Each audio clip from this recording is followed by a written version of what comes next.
오늘날 과학과 문명은 깜짝 놀랄 정도로 발달이 되고 성장을 했습니다. 그런데 제도나 규제는 옛날 그대로 변하지 않고 지금도 옛날에 써먹던 그 제도 또 옛날에 만들었던 규제에 따라서 살아가다가 보니까 많은 사람들이 불편을 느끼고 또 많은 사람들이 시대에 맞지 않는 규제는 개혁을 해야 한다. 그렇게 이야기를 많이 합니다. 오늘 읽은 이 본문 말씀 가운데 보면 BC 한 910년경에 아사라고 하는 사람이 이스라엘의 남쪽 유다의 왕이 되었습니다. 왕이 되어서 가만히 보니까 하나님 앞에 잘못한 일들이 한두 가지가 아니었습니다. 그래서 아사왕은 내가 이 잘못된 것을 좀 고쳐야겠다. 그렇게 생각을 하고 종교 개혁을 결단을 합니다. 그리고 15장으로 넘어가면 아사왕이 종교 개혁을 단행하는 그런 내용이 소개가 되고 있습니다.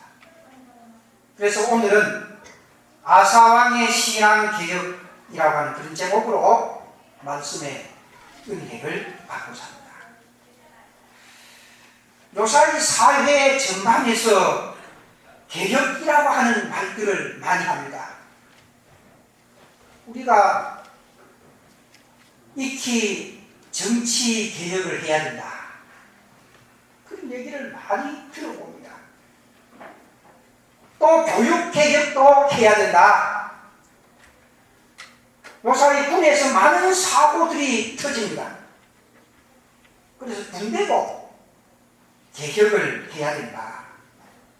이런 이야기들이 수없이 많이 나오고 있습니다.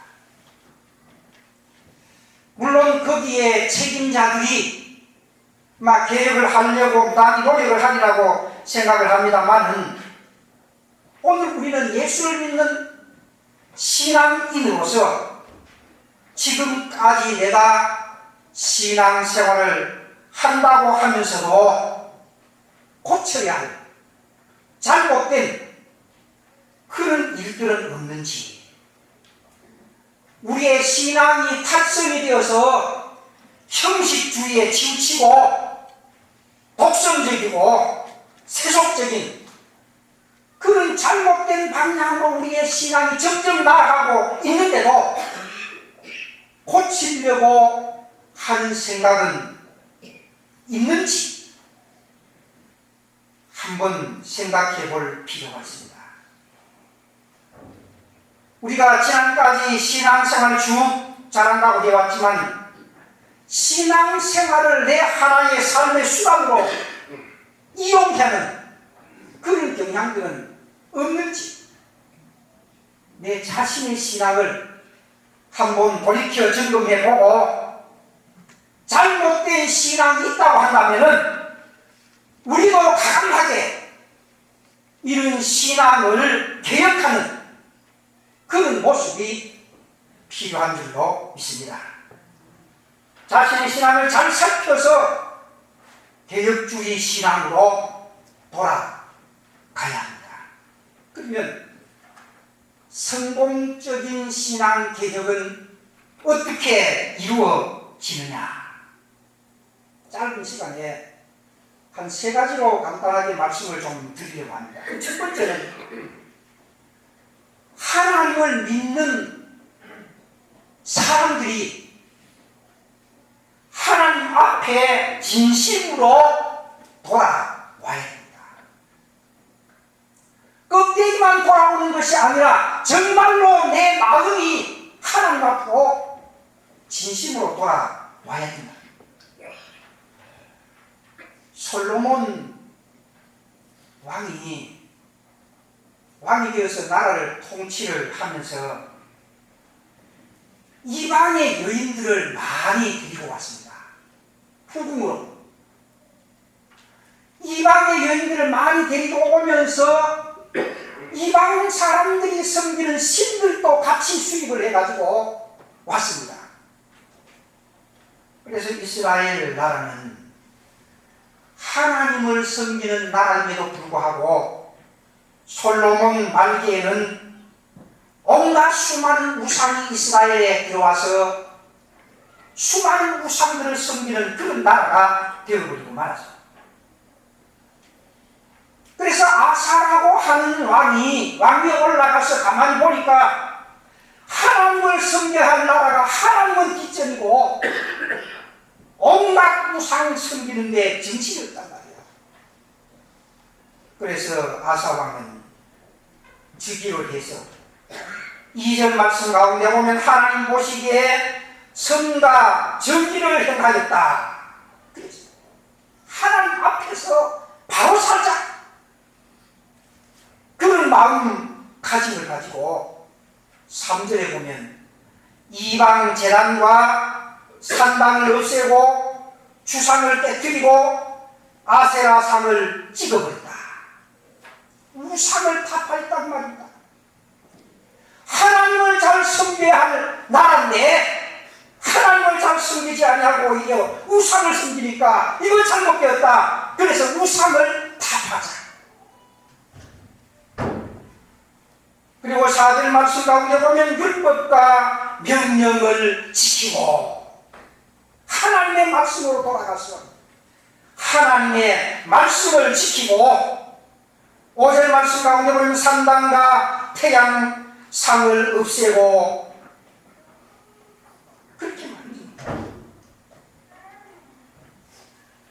그리고 역대하 14장 7절 말씀 가운데 보면 아사가 일찍이 유다 사람에게 이르되 우리가 우리 하나님 여호와를 찾았으므로 온갖 우상을 섬기던 그들이 이제 우상을 타파하고 하나님의 말씀을 따라서 살아가고 하나님을 찾았으므로 하나님께로 돌아왔다 그 말입니다. 역대하 15장 15절 말씀 가운데 보면 온 유다가 마음을 다하여 맹세하고 뜻을 다하여 여호와를 찾았으므로 우상을 섬기는 유다 백성들이 이제는 우상을 버리고 하나님 앞으로 돌아왔다. 이것이 바로 신앙의 개혁입니다.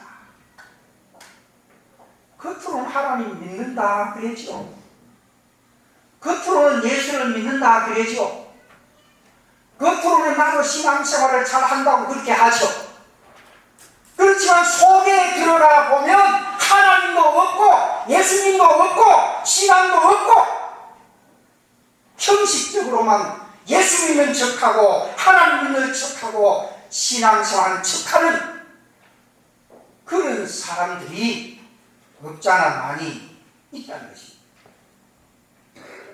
그렇기 때문에 신앙의 개혁은 우상을 버리고 하나님을 찾고 하나님께로 진심으로 돌아오는 일에서부터 신앙의 개혁은 출발을 한다는 것입니다. 신앙생활에 있어서 가장 걸림돌이 뭐냐? 우상숭배입니다. 우상숭배란 말이 쉽게 말하면 하나님 보다가도 다른 어떤 것을 더 사랑하면 그것이 바로 우상숭배라는 겁니다. 사실 솔직하게 우리가 예수 믿고 신앙생활하고 있습니다만 신앙생활 하다가 우리가 신앙생활을 제대로 잘 하지 못하는 그런 경우를 가만히 들여다보면 하나님 보다가도 다른 세상 그 무엇을 더 사랑하기 때문에 신앙생활을 제대로 못하는 경우들이 거의 대부분입니다. 우상 숭배는 하나님이 가장 싫어하는 겁니다. 그렇기 때문에 우상을 버리지 아니하고는 신앙의 계력이 있을 수가 없다는 겁니다. 왜냐하면 사무엘상 12장 20절로 21절 말씀 가운데 보면 오직 너희의 마음을 다하여 여호와를 섬기라. 돌아서서 유익하지도 못하며 구원하지도 못하는 헛된 것을 따르지 말라. 그것은 헛되니라. 우상을 섬기고 우상을 따르는 것은 결국은 다 헛된 것이다. 그러니까 우상을 버리라. 출애굽기 23장 24절 말씀 가운데 보면 너는 그들의 신을 경배하지 말며 섬기지 말며 그들의 행위를 본받지 말고 그것들을 다 애틀리며 그들의 주상을 부수고 내 하나님 여호와를 섬기라. 우상을 타파하고 하나님만을 섬기라고 그렇게 말씀을 해주고 있습니다.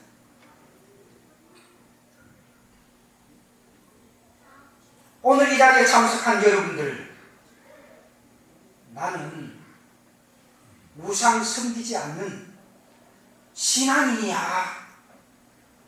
막 그렇게 이야기를 할 것입니다. 맞습니다. 우리는 뭐 제사 지내지 않습니다. 또 우리가 뭐 절에 가서 부처 앞에 뭐 복을 달라고 비는 그런 일들도 뭐 없습니다. 또 뭐 미신을 지키거나 사주팔자 보는 일도 아마 없을 줄로 그렇게 생각을 합니다. 그런데 목사님 무슨 우상 숭배를 한다고 그렇게 말을 합니까? 그렇게 이야기할 수가 있지만은 솔직하게 내가 나에게 질문을 해본다고 하면 나는 하나님을 제일 사랑합니다. 그렇게 겉으로는 말을 하면서 실제적으로 내 속에는 하나님을 최고로 사랑하는 것보다도 돈을 최고로 사랑합니다. 그렇지 않습니다. 겉으로는 하나님을 최고로 사랑한다고 그렇게 말을 하는데 실제로 내 속에는 하나님은 뒷전이고 돈이 최고야.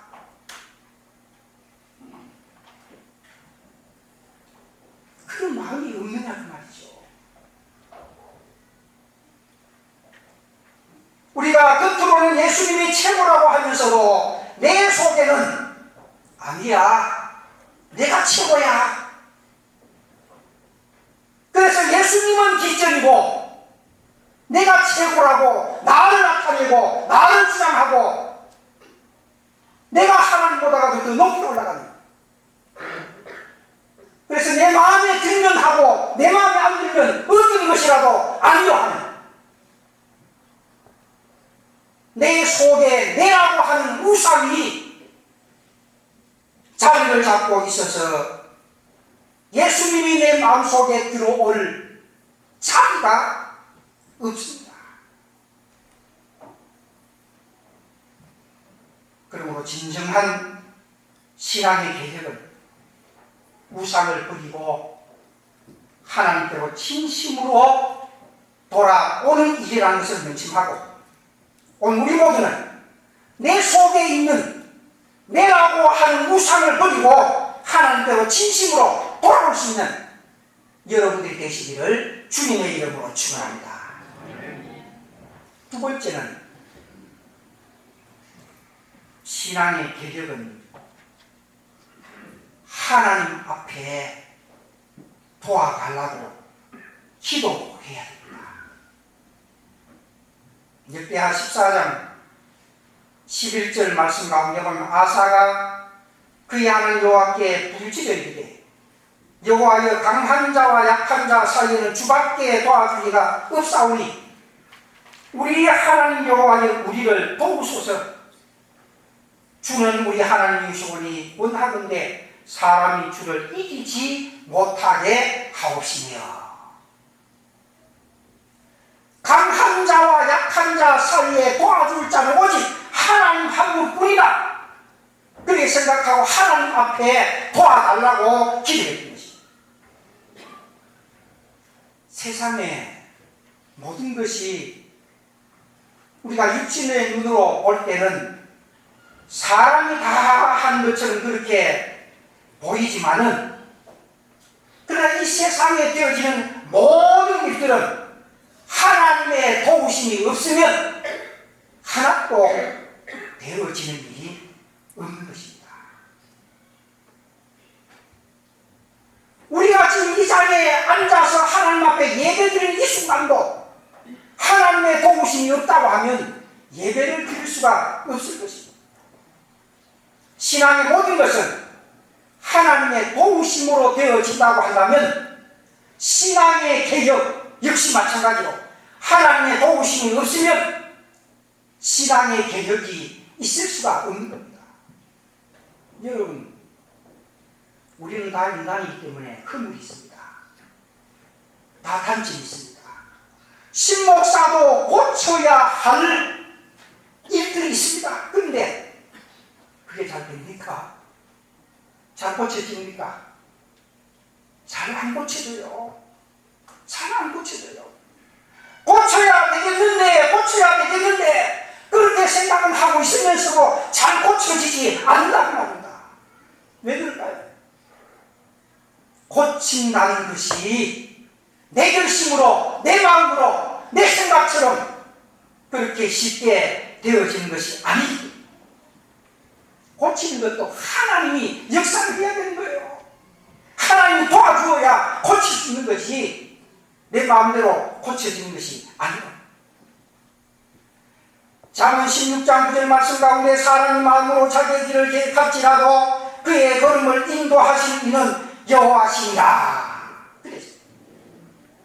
그렇기 때문에 신앙의 계획은 사람에게 달린 것이 아니라 하나님께 달렸습니다. 신앙의 개혁이 사람에게 달린 것이 아니고 하나님께 달렸기 때문에 오늘 우리는 하나님 앞에 끊임없이 잘못된 것을 고치게 해달라고, 끊임없이 잘못된 것을 개혁할 수 있게 해달라고 하나님 앞에 부르짖어 기도해요. 나의 부족함을 도와달라고 하나님 앞에 기도해야 됩니다. 나의 잘못된 것을 깨닫고 고칠 수 있게 해달라고 하나님 앞에 기도해야 됩니다. 나의 교만과 나의 무지와 나의 어리석음과 나의 미련함을 내려놓도록 하나님 앞에 기도해야 됩니다. 내가 최고라고 생각하는데 이것을 내려놓아야 되는데 내려놓는 것이 내가 한 대로 잘 안 된다는 말입니다. 하나님이 도와주어야 됩니다. 그래서 바울 사도는 나의 나된 것은 하나님의 뭐라 그랬습니까? 은혜가 하나님이 도와주어야 되지, 하나님이 도와주지 않으면 기억할 수가 없고 고칠 수가 없다는 거예요. 하나님 앞에 잘못된 것을 철저하게 내어놓고 기도할 때에 하나님은 나의 잘못된 부분을 고쳐주시고 개혁해 주시고 필요 없는 부분을 버리게 해주셔서 하나님의 사람으로, 믿음의 사람으로 점점 다듬어 가게 만들고 잘못된 것을 고쳐서 개혁해 나갈 수 있는 그런 사람으로 만드는 겁니다.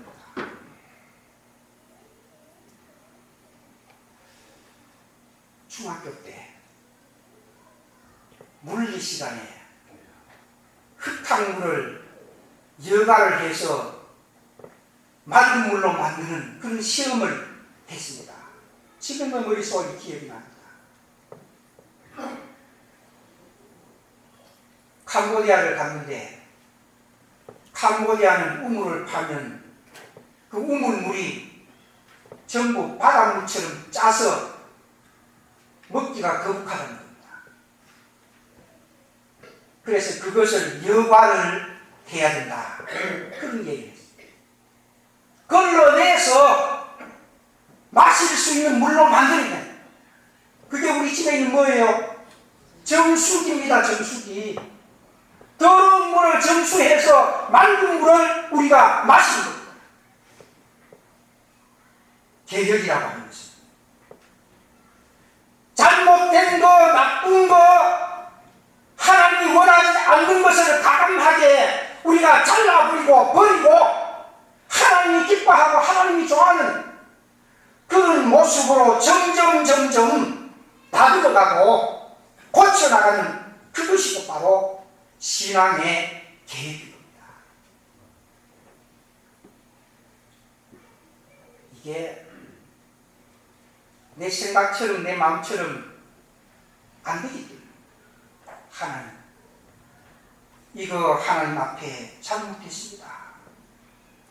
이거 고칠 수 있도록 하나님이 도와주시지요. 내가 예수 믿고 신앙생활 한다고 하는데 아직도 이것을 끊지 못했습니다. 아직도 이것을 버리지 못했습니다. 아직도 내가 세상 사람들 앞에 손가락질을 당합니다. 하나님, 이거 끊을 수 있도록 하나님 도와주십시오. 이거 버릴 수 있도록 하나님 도와주십시오. 그래서 하나님의 사람으로 점점 아름답게 다듬어 갈 수 있게 해주십시오. 하나님 앞에 도와달라고 기도할 때 신앙의 계획은 이루어지는 줄로 믿습니다. 세 번째는 강하고 담대해야 됩니다.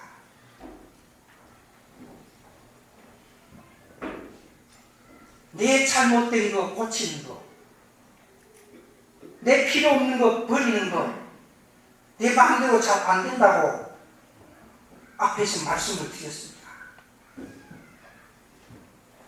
개혁이라고 하는 것이 다 좋은 것이지만 그러나 실제적으로는 참 어려운 겁니다. 왜냐하면 개혁은 궁극적으로는 하나님께서 하시는 것이지만은 그 개혁 속에는 내가 포함이 되어져 있기 때문입니다. 다른 사람들은 보고 잘못했다, 고쳐야 된다 그렇게 말을 하면서도 자기 자신은 정작 고치지 못하는 그런 경우들이 많이 있지 않습니까? 왜 그럴까요? 내 자신을 기억한다는 것이 그만큼 어렵다. 그렇기 때문에 마음을 강하게 하고 담대히 하지 않으면 결코 개혁을 할 수가 없다는 겁니다. 아사왕 시대에 전국이 우상으로 뒤덮여 있습니다.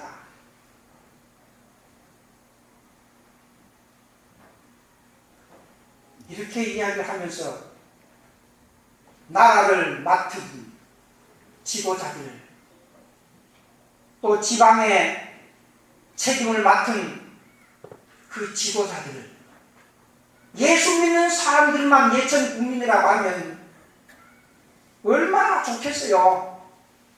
가을철이 되면 나도 걱정인 건데 군수 이제 나와 계시는데 우리 김기환 장로님 조금 전에 기도 내용 가운데도 그런 내용이 있지 않습니까? 불교인도 있고 유교인도 있고 온갖 잡신 섬기는 사람들 다 있는 국민입니다. 여기에서 어떤 행사를 가질 때에 내가 예수 믿는 사람으로서 어떻게 해야 하나님의 영광을 가릴 줄 아냐까? 여러분 말은 쉽게 하지만 그러나 그것이 그렇게 쉬운 게 아닙니다. 쉬운 게 아닙니다. 아사왕 시대 전국에 만연해있는 우상 그 타파한다는 것이 결코 쉬운 게 아닙니다. 말할 수 없는 위기도 찾아옵니다. 신변의 위협도 있을 것입니다. 현실적으로 불이익을 당할 때도 있을 것입니다. 수많은 영적인 난제들도 있을 것입니다. 그렇기 때문에 마음을 강하게 하고 담대하게 해요. 마치 다니엘처럼 내가 불 속에 들어가서 사자굴 속에 들어가서 죽는 한이 있다고 할지라도 나는 우상에게 절하지 않겠다. 강하고 담대한 그런 신앙. 역대하 15장 7절 말씀 가운데 보면 그런즉 너희는 강하게 하라. 너희의 손이 약하지 않게 하라. 너희 행위에는 상급이 있습니다. 개혁은 하나님이 기뻐하는 길입니다. 왜? 나쁜 것 버리고 좋은 것 하는 거니까. 개혁은 좋은 것입니다. 필요 없는 것은 가감하게 잘라 버리고 하나님이 기뻐하는 일을 많이 하는 것이 바로 진정한 개혁입니다. 내 유익한 대로 바꾸는 것이 아니고 내 편리한 대로 바꾸는 것이 아니고 내 유익이 없다고 할지라도 내가 편리하지 않다고 할지라도 하나님이 기뻐하는 일이라고 하면 그것을 강하게 바꾸는 그것은 강하고 담대한 그런 마음이 있어요. 그런데 어떤 사람들 가운데 보면 자기 혼자 판단하고 자기 혼자 생각하고 자기 마음에 안 들고 자기에게 불리하면 바꿔야 한다. 자기에게 유익하고 다른 사람에게야 유익이 있든 없든 자기에게만 편리하면 다른 사람에게는 불편이 있든 없든 그것 따지지 아니하고 고집만 부리는 그런 사람. 많은 사람들이 그거 바꿔야 된다, 바꿔야 된다, 바꿔야 된다 하면서도 실제적으로는 바꾸어지지 않는 자기에게 유익이 없기 때문에 자기에게 불리하기 때문에 미루어버리는 그런 경우들이 있지 않습니까? 자기 혼자 판단하고 자기 혼자 생각하고 자기 마음에 안 들고 자기에게 불리하다고 바꾸는 그것은 계획이 아니라 계획입니다. 다수의 사람들이 바꾸어야 된다고 했을 때에 나는 불이익이 닥쳐오고 나는 불편하다고 할지라도 가감하게 바꿀 수 있는 그런 마음, 강하고 담대한 마음이 필요합니다. 우리는 주님이 원하는 일이라고 하면 변명하고 핑계대지 말고 하나님이 기뻐하는 일로 점점 나의 잘못된 것을 바꾸어 개혁하는 그런 성도들이 되시기를 주님의 이름으로 축원합니다. 이제 말씀을 드리겠습니다. 우리 교회에 속한 모든 성도들은 날마다 내 신앙을 점검해 보십시오. 그리고 내가 하는 이 일이 정말로 하나님이 기뻐하는 일인가, 하나님이 기뻐하지 않는 일인가, 이것을 잘 판단해서 하나님이 기뻐하는 모습으로 끊임없이 내 자신을 개혁해 나갈 수 있는 여러분들이 되시기를 주님의 이름으로 축원합니다.